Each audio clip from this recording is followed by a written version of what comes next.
माध्यम से हम मूलभूत कल्पना को साकार करने का प्रयास करते हैं और इस तरह से समूह संरचना का निर्माण होता है। उन मूलभूत तत्वों से और उन तत्वों के अनुसार किए गए अंग संचालन से, गति से, चाल से और लयकारी से उस पद्धति की प्रस्तुति के पीछे जो विशिष्ट विचार होते हैं उसे शैली की संज्ञा प्राप्त होती है। और कथक में एक प्रतिमा है जो है स्व प्रतिमा, मतलब कि स्वयं प्रभा शैली। अब अगर हम अलग अलग नृत्य शैलियों के बारे में विचार करें तो उनके पीछे आने वाले आकार, मतलब निर्मित होने वाले आकार, और जिस रंगमंच के आकाश पर हम उसे देखते हैं, जैसी पृष्ठभूमि में देखते हैं, वो आकार उसी तरह के होते हैं।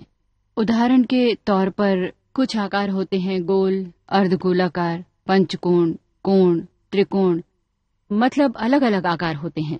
इसके अलावा सीधी रेखा या सरल रेखा होती है। अगर हम रेखाओं का विचार करें तो कथक में सरल रेखा का ही अधिकार होता है। अब मैं आप सबको विस्तार से सरल रेखा के बारे में बताती हूँ। आप सब लोगों ने एक कतार में खड़े पेड़ तो देखे ही होंगे, जैसे कि सुपारी के पेड़, जो बहुत ही सुंदर दिखते हैं। ठीक इन्हीं पेड़ों की तरह कथक में भी इसी तरह की सरल रेखा सुंदर लगती है। इनमें से कुछ वक्राकार तो होते हैं, लेकिन मणिपुरी नृत्य की तरह गोलाकार के अंदर गोलाकार नहीं होता और ओडिसी की तरह अर्धगोलाकार भी नहीं होते। और जिस तरह से ये पेड़ हवा के झोंकों से झूमते हैं, नाचते हैं, वैसी ही लयकारी कथक में भी है। अभी हमने आपको कथक की सरल रेखा के बारे में कुछ जानकारी दी और इसकी प्रशंसा में भी हमने बहुत कुछ कहा, किंतु हस्त संचालन के बारे में अभी तक हमने कुछ नहीं कहा है। कथक में जो हस्त संचालन होते हैं वो सरल हैं और हमें क्षितिज तक ले जाते हैं। वो असीम हैं, उन पर कोई बंदिश नहीं।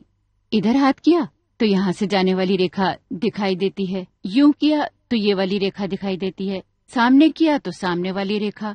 मेरा मतलब कि इन रेखाओं की कोई सीमा नहीं होती। शायद इसीलिए कथक की रचना हमेशा मुक्त रूप में दिखाई देती है। अब बात करते हैं तत्कार की, जो कथक का पदन्यास है, क्योंकि उसमें तत् जैसी चपत आवाज भी होती है और ये आवाज सुमधुर होती है। जब जमीन पर पैर थिरकने लगते हैं तो अलग अलग तरह की आवाज उत्पन्न होती है, कभी उग्र, कभी धीमी, कभी कोमल या मुलायम, जिनसे वातावरण में एक खूबसूरत नादमय स्वरूप बन जाता है। इसे हम क्या कहें समझ नहीं आता, संगीत ही कहना होगा। और जिस पदन्यास में संगीत नहीं होगा उसे हम पदन्यास कभी नहीं कहते। हम पैरों में 100-150 घुंघरू बांधते हैं और उन घुंघरुओं को बांधने की भी एक विशेष प्रकार की पद्धति होती है। उसे नीले धागे से बांधा जाता है ताकि वो तारों और नक्षत्रों की तरह चमकते दिखाई दे। शास्त्रज्ञ यही मानते हैं। इस तरह से किया गया पदन्यास अलग अलग जातियों में, मतलब गण, मात्राओं के गण या समूह इसी तरह चलते हैं।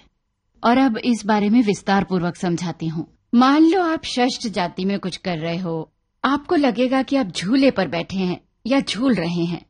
और अगर आप खंड जाति में कुछ कर रहे हैं, तग तगिट तग तगिट तग तगिट तग तगिट, जैसे तुम रेलगाड़ी में बैठे हो।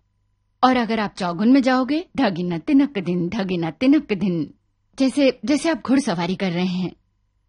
और अगर आप मिश्र जाति में जाओगे तो धाधिन नाधाधिन, तातिन नाधाधिन, जैसे कमर पर घड़ा रखकर ठुमकती ठुमकती एक गांव की युवती चली जा रही है, ऐसा लगता है। मतलब के अलग अलग मात्रा के अलग अलग भाव होते हैं, जिसे हम पूर्ण रूप से कथक के पदन्यास से व्यक्त कर सकते हैं। आइए देखें इसका प्रात्यक्षिक।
दिन